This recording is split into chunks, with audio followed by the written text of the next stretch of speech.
The stars are right, and that means it's time for another episode of The Whisper in Darkness. I'm your host, the Man from Lang. Thank you very much for joining me today. On this episode, we are reviewing the Mystic cards in Devil Reef, the second Mythos pack in the Innsmouth Conspiracy cycle. There are spoilers throughout if you care about that sort of thing. If you enjoy what you hear, remember to like, comment, and subscribe. A quick reminder of how we rate cards here on The Whisper in Darkness. The best of the best get an Elder sign, while the worst of the worst get a auto fail. And the cards in between receive a +1, 0, or Elder thing, respectively. Before we get started, I'd like to thank the patrons of this channel for their tremendous support. The Arkham Horror LCG community is amazing, and these people have gone above and beyond to bring you content like these player card reviews. If you'd like to support the channel's goals and see your name on this list, head over to patreon.com, sign up for a tier of your choice, and claim your rewards. That would be awesome.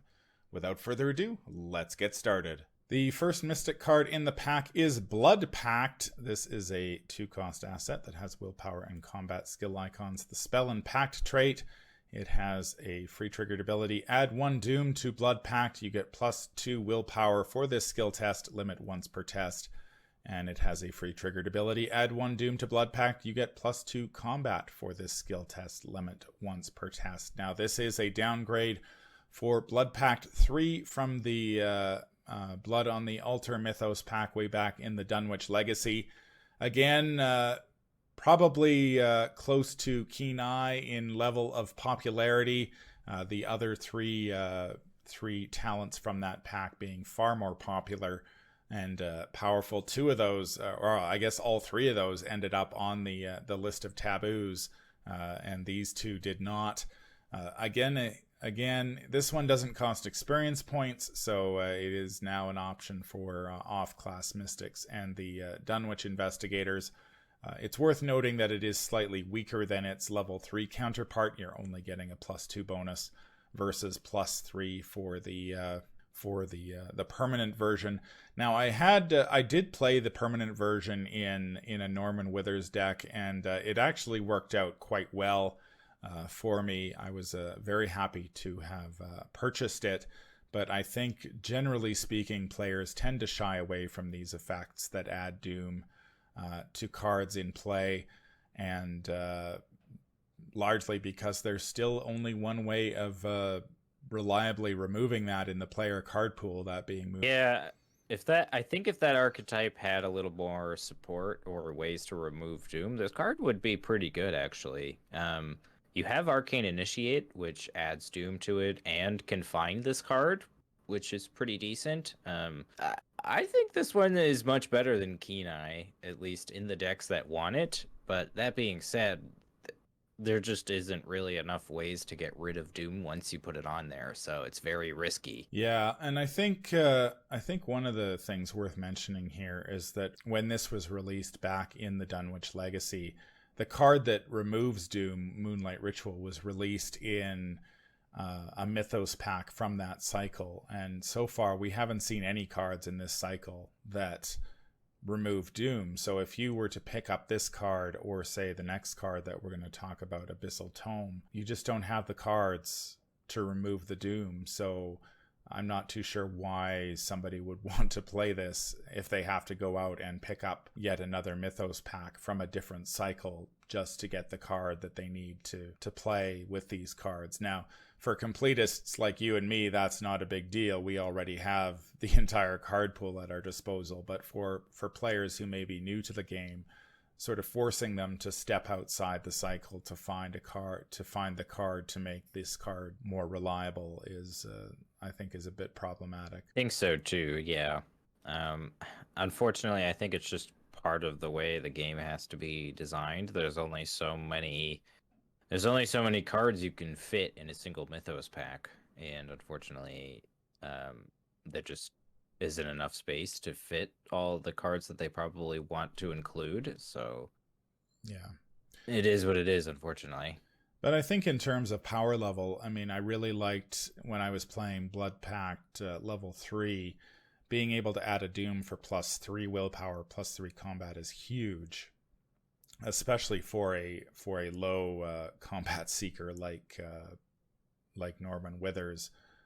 He was able to, he could suddenly jack his combat to quite high if he needed to. So yeah, Doom for plus 1 willpower or plus 2 willpower and plus 2 combat is a trade I think I would be willing to make in certain situations.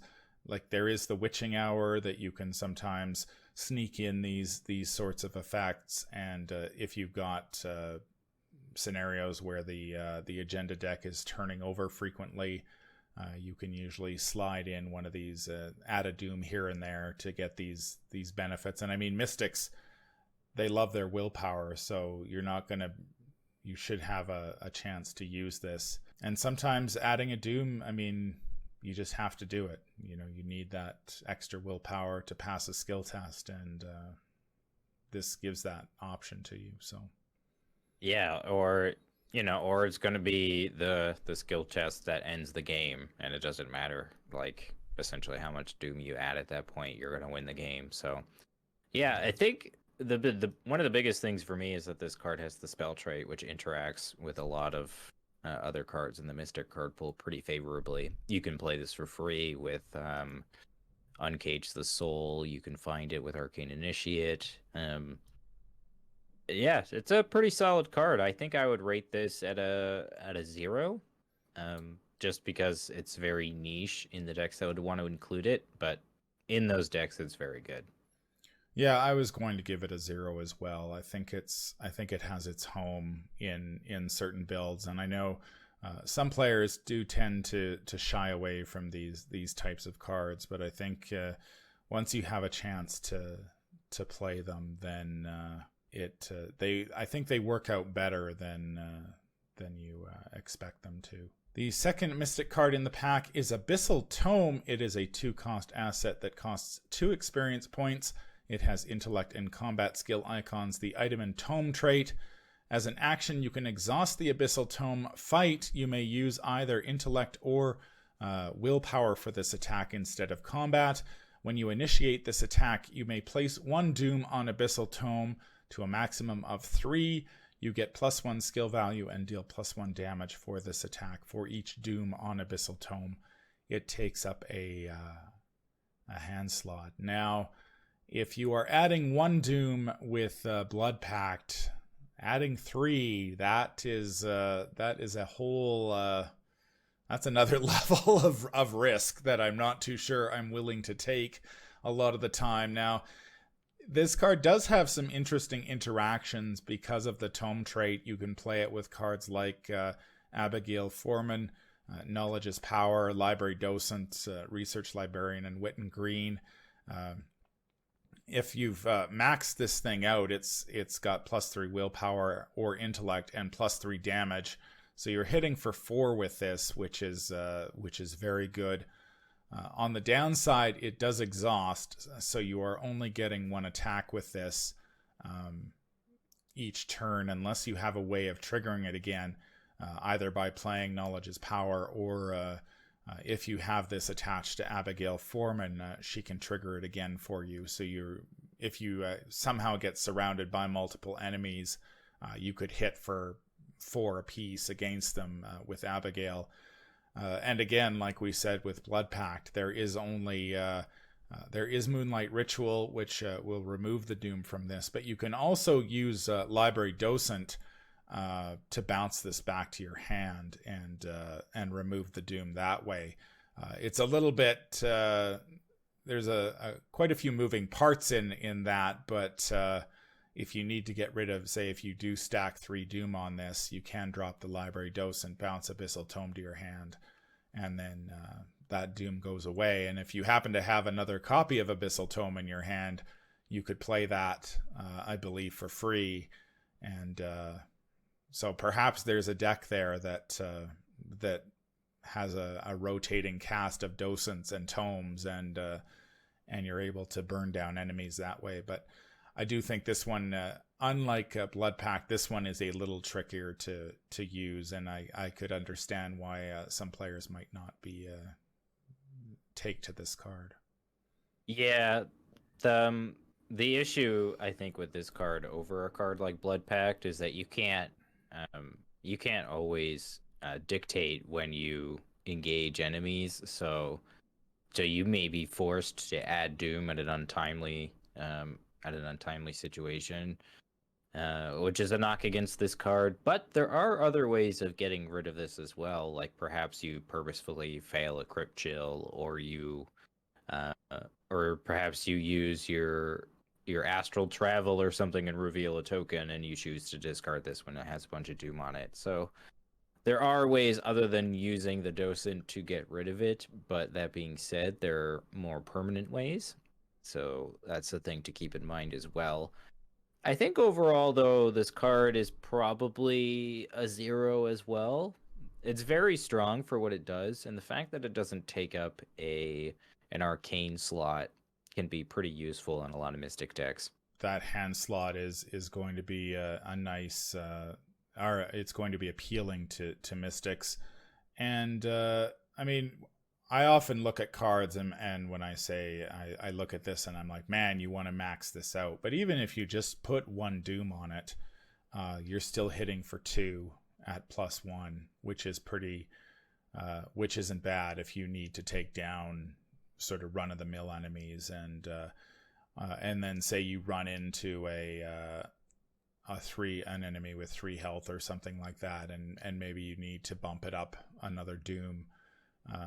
So you've got control of the dial, and if you do happen to be in the witching hour, then you can dial this up to 11 and smoke something, and then and not have to worry about it. But it does require, like you said, it does require a little bit more forethought in how you're going to be adding Doom to this, because if you draw an enemy at the wrong time and this is your only way of dealing with them, you'd better have some way of dealing with any of the Doom that you add, so you don't end up putting yourself in a position where you've sort of thrown a couple of free Ancient Evils out there and find yourself advancing perhaps before you were ready to.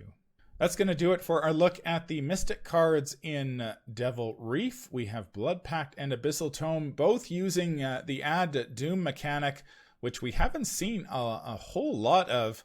It seems to be come out in little dribs and drabs as the card pool grows.